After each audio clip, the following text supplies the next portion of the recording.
I think that there are probably some misconceptions and ideas about the best way to really get better control on your money. And Dennis, I've heard it since I was, young, like a teenager, right? Mhm. About budgeting and managing your money. And so for me, it was drilled into my head at a pretty young age. But for a lot of people, the idea of budgeting in and of itself, it's kind of it's a foreign concept. Yeah, well, it's hard. I mean, because we live in a culture where we have credit cards and it's easy to spend and go do stuff, or vice versa. If you're trying to lose weight, the convenience of food is right there at your fingertips. And so today we've got Valerie Kemp, who is a CPA. So she's talking about budgeting, but she also talks about weight loss because they really kind of parallel each other in many forms. And it's insightful of a process and how you can do this effectively. Yeah, and I think that weight loss is something that many of us have, even if we didn't think about having to lose weight when we're younger and we get older, we want to just be a little bit more health conscious. And it's an easy parallel to draw. And the way that Valerie explains her concept behind it and her personal journey too, as well, it really makes a lot of sense. And I think that there's so much here. So Valerie Kemp is a CPA that really has done a lot of things remarkably, both within her business and her personal life. And I think this is an interesting story. So take a listen to Valerie and what she has to say. And I think you'll be able to walk away with a few different ideas. WFH with two guys. Now here's Benny and Dennis.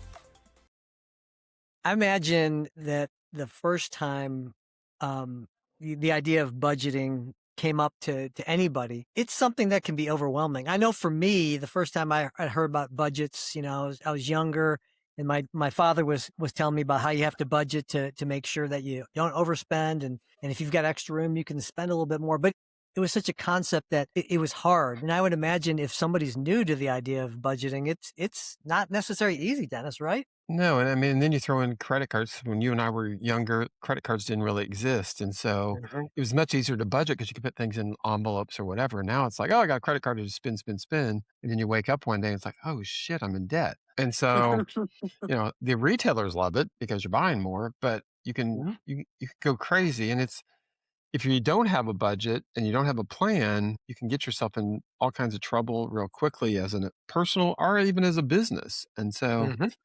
budgeting is an important topic for everybody to think about, and hopefully everyone does it, but probably not, unfortunately. The idea of just budgeting in concept, and people say you should be put on budgets, and then that's the advice. That really kind of is not helpful. So we have some idea of being able to put this together in an analogy. So we've got the expert here today. And Valerie, by the way, thank you for coming back on the podcast. We really appreciate it. Thank you. I'm glad to be here today with two of my favorite podcasters.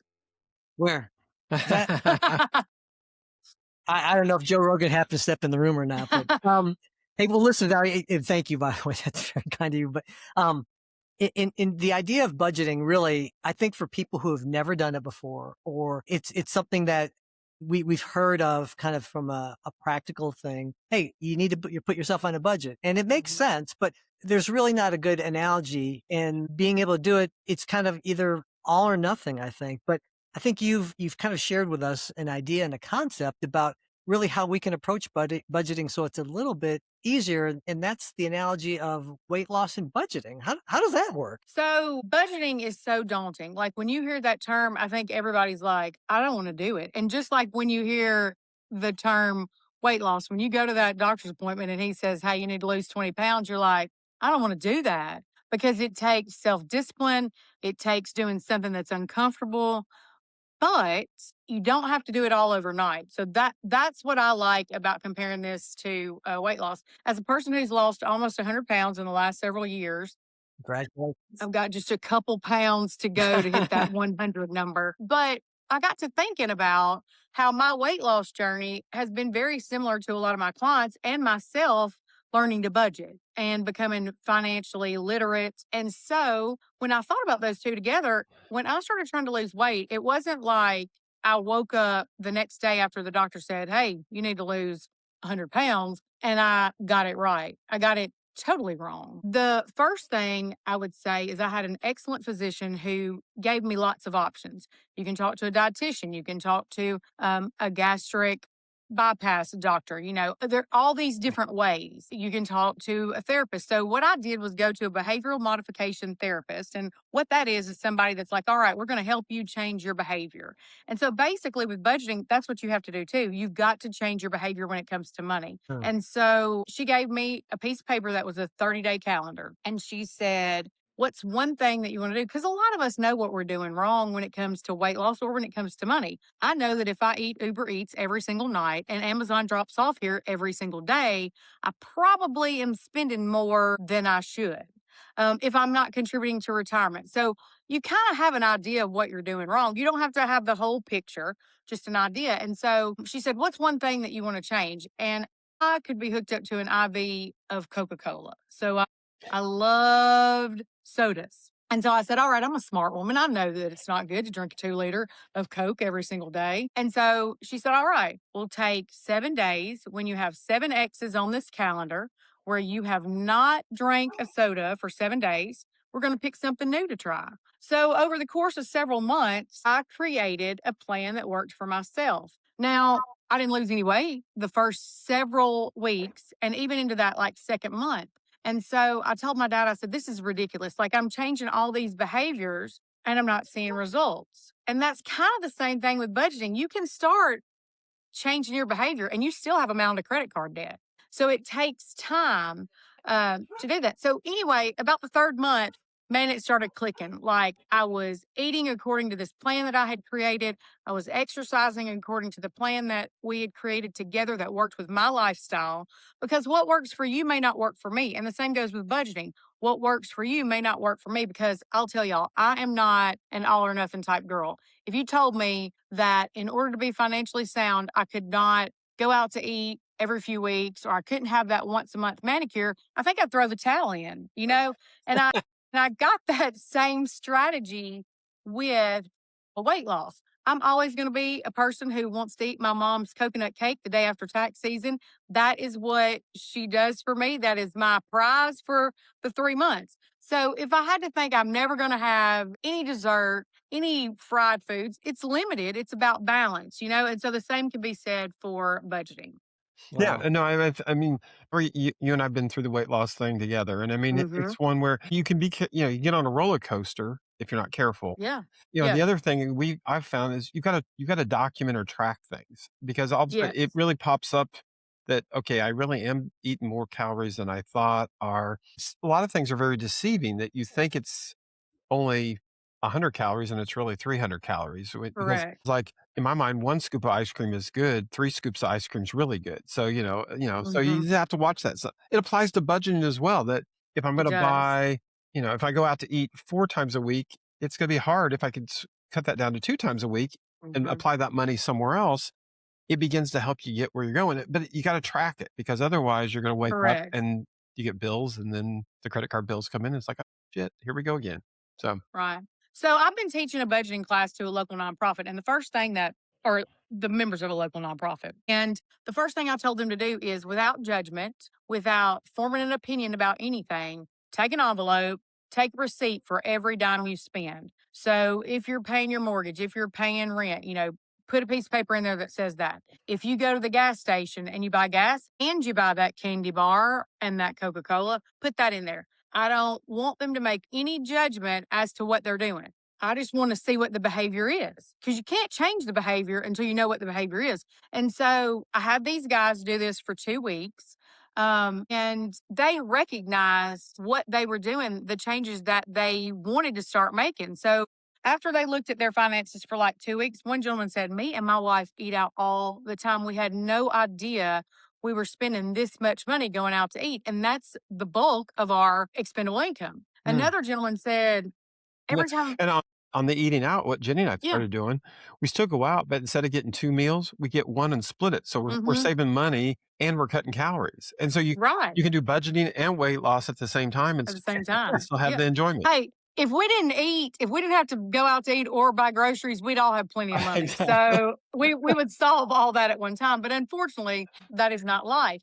Another gentleman said, um, I didn't realize how much online shopping I was doing. He was like, well, I watch TV at night, I scroll, and my credit cards are hooked to PayPal. They're hooked, like, it's so easy. You don't even have to look at a credit card anymore. Right. Back in the good old days, and if you're younger, you won't know this, but we used to have to type our information into the site. Now we click PayPal, our phone has it memorized. We click our Amazon, like, it's all done. Yep. And so he was like, I had no idea how much random stuff, hundreds of dollars a week that I was spending because it doesn't seem like much. That $20 thing on Amazon, that $15 Uber Eats, none of that seems big. Going to the gas station and buying that candy bar and Coke and bag of chips doesn't seem like a lot. But if you're spending that extra money each day, it adds up over the course of the year. And so when we make those small changes, it says, okay, I'm eating out 3 times a week. I'm going to knock that down to 1 time a week. That saves, let's say, $50 to $100 a week. That $100 a week saves a lot of money by the end of the year. Another thing that I have had them do after they look at what is the behavior, then we start identifying, okay, do you want to cut out Amazon? Do you want to cut out going out to eat? Do you want to just disconnect? And this is what I have done. I have disconnected my payment options from sites where you can buy stuff. So that means that I have to have just a little bit of effort into spending that money. So it's not just, "Oh, I see this pretty shiny object, slide that button and it'll be at my house tomorrow at lunchtime."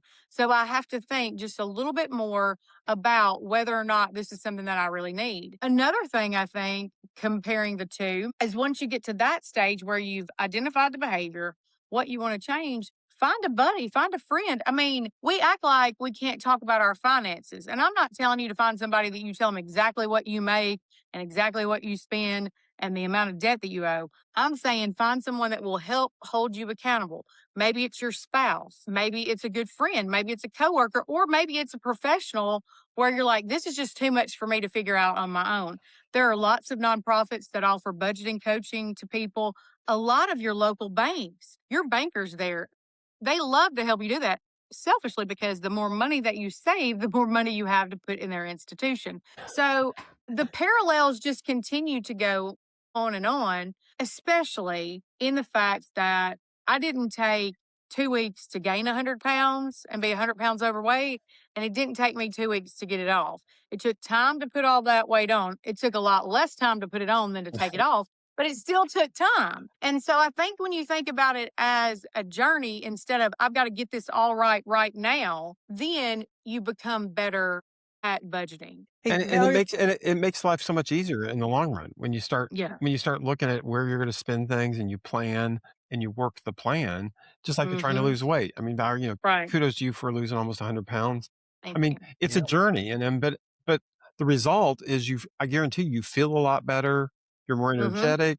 You're going to live a lot longer, probably, and Yeah. so there's lots of rewards, and it's like we all should do it, but we just sometimes don't because it's all around us. Well, it seems too big to get started. That's the problem, I think, is that it seems so daunting that you think you have to do it all right now. All you got to do is just be cognizant of what's going on and then identify what behaviors you want to change. The other thing that happens, there are going to be bumps along the road. I mean, with weight loss, Mm-hmm. there's times where Yep. you resort back the other way. Just budgeting wise, I mean, let's say a hailstorm comes through and you got to have a new roof put on. That was probably not in your budget. Right. And that's where you got to step back and then you got to tweak. Okay, I got hit with this $10,000 charge for a new roof that I wasn't planning, so I got to figure out where I can save $500 a month over the next Right. 12 months or whatever it is to help pay for that roof. Where in the past people would just keep doing it, doing their old thing, and just get themselves further in debt. So realize you are going to have some bumps along the road, but that's okay. That's That's right. Hey, Valerie, let me ask. It's funny because this is a great parallel. And it's funny how you say that kind of crossover. Like you can actually save from the weight thing. But why do you think both budgeting and dieting they fall apart even when people know what to do? Why do you think that happens? I think that we don't like to be uncomfortable. I think, speaking for myself, I want what I want when I want it.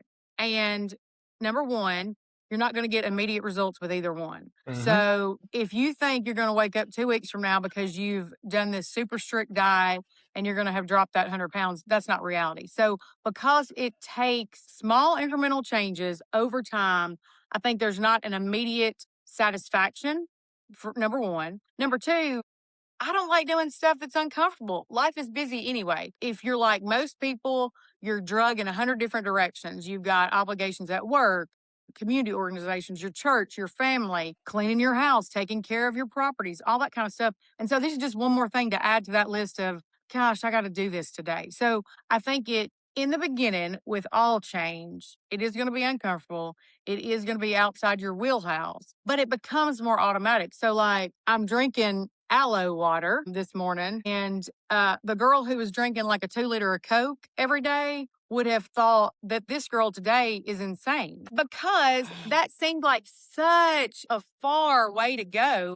But because I made those small changes over time, I really enjoy this aloe water. I Hmm. really do like quinoa. I really do like kale for the most part. Like so I still love a good cheeseburger and french fries. Yeah. But I think people aren't successful in either one because it takes time and you have to get uncomfortable. But what I want everyone to know is that if you start out with these small changes, it becomes much more palatable. The first thing I think when people have a lot of credit card debt is I'm not asking you to change anything right now. I'm just asking you, don't add to that debt. Don't take out another credit card. Mhm. Let's don't play that shell game of rolling them from one credit card to another. Let's just try not to use the credit card and add more to that balance. We may not even be doing anything but making that bare minimum payment, but let's don't add to it. And so small changes will eventually get you to the point where you've gotten your budget together where you start paying $500 a month toward that credit card, knock that small one out. And at that same point, what works for me is not going to work for you. So there's lots of different methods to paying down credit card debt or becoming financially stable. I like that pay off the smallest debt First, first because it makes you feel good because you get to mark it off. because I get that momentum. But some people say, well, pay off the one with the highest interest rate first because it will save the most money. That's not wrong. That is a great strategy as well. And it may work for you. I like paying the smallest debt off because I get that satisfaction of another debt gone. Gone. So when it comes to, I don't eat beef all that often. I like to eat more fish and chicken. You may be like, look, I hate chicken. I don't like fish. I'm going to try lean cuts of beef. So what works for me may not work for you. And that's why if you just make those small changes over time, you can decide what's palatable for you and what's not. If I had to do a strategy that said you can never have a manicure, I can tell you right now, I'm done. I will just be in debt for the rest of my life and not financially stable because I like to have that every 3 or 4 weeks, time to decompress, treat myself for working hard. And there's nothing wrong with that. There's nothing wrong with that occasional treat, that occasional cheat day. I don't like to call it a cheat day because that has the connotation you're doing something wrong. But occasionally, I am going to have that burger and fries. And occasionally, I am going to go to the mall and buy that new outfit. But I'm not doing it every day. I'm not doing it every week. I'm doing it when my eating plan or my budgeting plan allows me to do it. Well, like in ours, for our case in budget, we would travel a lot. Well, we would put all on credit cards, and you'd have to pay it all off. So I Hmm. shifted it one year and said, well, COVID kind of hit, and we didn't travel, so I put money aside.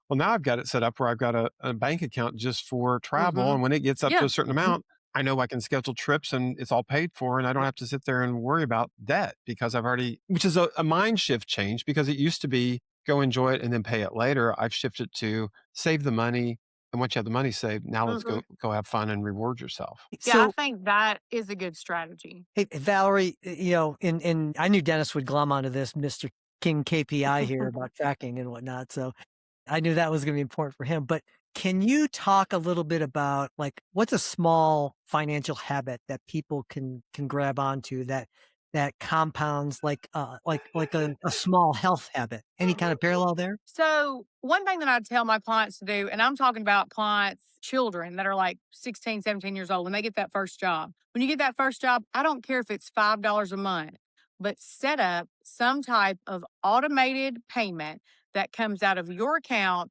into some type of either retirement or investment account that you can't just dip your hand in. Yeah. So, set it up with one of a broker not connected to your electronic banking. And then when you get that raise, let's make that $10. Let's make that $50. Because what we find is that as our lifestyle increases, well, as our pay increases, our lifestyle increases, but our investments are staying down here. So I think if we make it habitual that every single month we are putting money into some type of savings vehicle, and we're starting as early as we can, because the trick to getting ahead in savings is to start as early Well, as as you you can. can because it can grow for a longer period of time.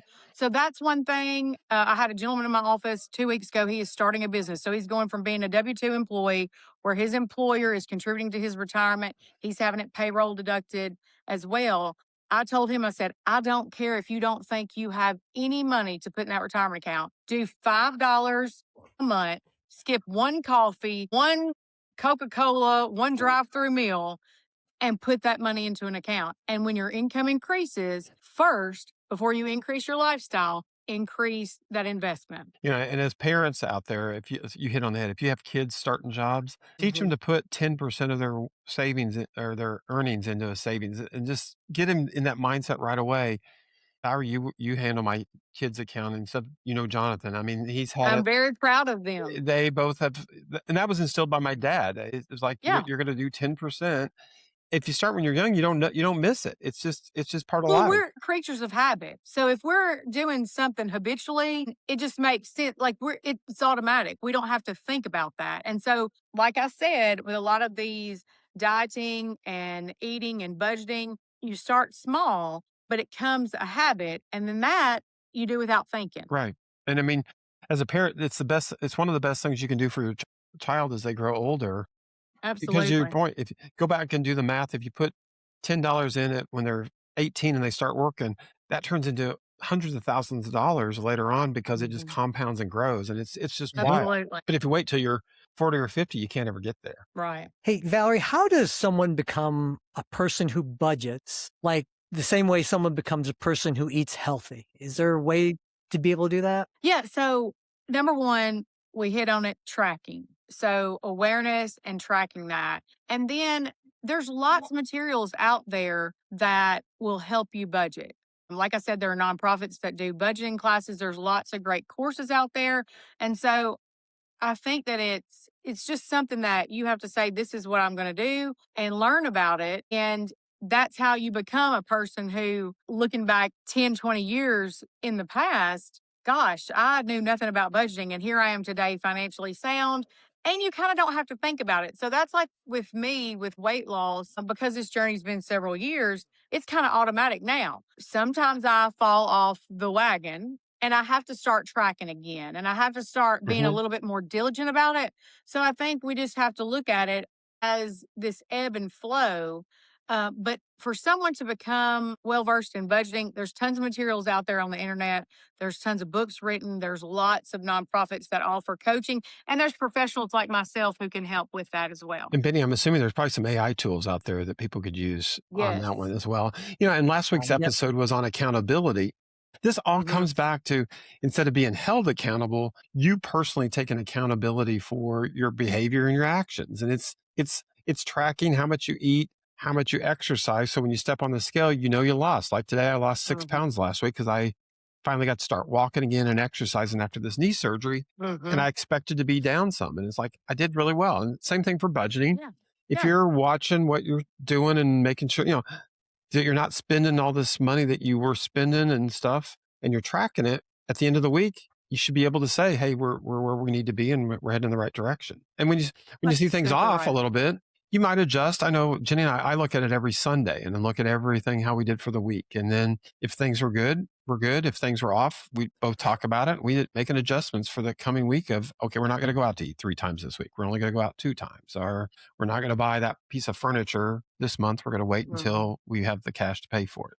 It's planning and thinking ahead versus, unfortunately, the world we live in is about instant gratification. And so it's taking some of that instant gratification away and learning that you're accountable and don't let all the retailers and all the people trying to market and sell to you don't let them be in charge of your life. You take control of yourself. And it's also about learning about cues. The same reason that if I've got a bad day at work, I want to come home and eat a cupcake. I may have a bad day at work and want to swing by the mall and pick me up that expensive pair of high heels, So like what are triggering you to spend money? And so there's a lot of parallels between the two. But I do think like any kind of change, you're going to be uncomfortable, but work through that.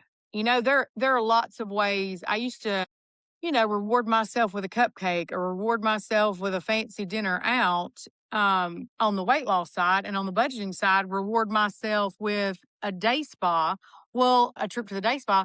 Well, now it may be that I reward myself by sitting on my back porch reading a book or getting off early, 2 hours early on Friday, just to enjoy outside, go for a Right. hike or a Yep. hot bath. Like there we can reward ourselves without spending money and without eating. And we have as a culture confused those things with that. The other thing I think that we have gotten off kilter is that if I'm overweight or if I've eaten off my plan, I'm bad. If I've got too much debt, if I've spent money that I shouldn't, I'm bad. I think we need to take that away and just look at it for the metric that it is and not place judgment on ourselves, because whether I weigh 100 pounds more than I do right now, I'm still a very good person. Whether, I love my community, I love my family, whether I have $100,000 in credit card debt or I don't have any, that does not talk about who Valerie Kemp is. It talks about what struggle I have with food and money, but it's not about my value and my worth. And so I think if we look at it without shame, put the past in the past. I mean, I could get bogged down in what it took me to gain that 100 pounds. Why did I do this? Why did I let myself get here? Well, I can't go back and change that. I can't go back and change if I've got $100,000 in credit card debt. I can start from day one and move forward. And so I think that we need to take the judgment and the shame away from it and just design a plan over time that helps us get where we want to be. So little steps and focus and track and be it weight loss or budgeting money, life's That's going to be it. better. And there's a way to do it. Small changes over time yield big results. That's And awesome. that starts with your $5 in a savings account, investment account, or whatever. You got it. I think that this has been a really great conversation, and I'm hopeful that some of y'all who are listening to this can take away a few little tidbits of information, be inspired by Valerie. I mean, certainly there's a lot there that she's shared that about her personal journey, and thank you very much for sharing that, Valerie. Thank you. I guarantee you there are going to be some people who need some additional, maybe personal hands-on inspiration. What's the best way for people to be able to reach out to you and be able to talk with you? So the best way to contact me is at our website, www.vkdcpa.com. And then from there, you can follow us on our social media accounts because we put out a lot of budgeting information and useful free guides. And if you're not connected with Valerie on Facebook, highly recommend it because I mean, you did some really good videos around business and accounting and all this stuff this past season. Thank It you. was fun to watch, and you made it informational but also fun. So highly encourage people to follow Valerie on Facebook. Well, taxes and budgeting aren't normally fun, so we gotta kick it up a notch to make people want to listen and pay attention. And you did a good job. It was awesome. Thank you. Thank you, Valerie, for stopping by today. We really appreciate it, and I'm sure you've inspired a couple folks out there. So thanks again for informing us about weight loss and budgeting. 2 for 1 today, guys. You've been listening to WFH with Two Guys. We'll see you next time.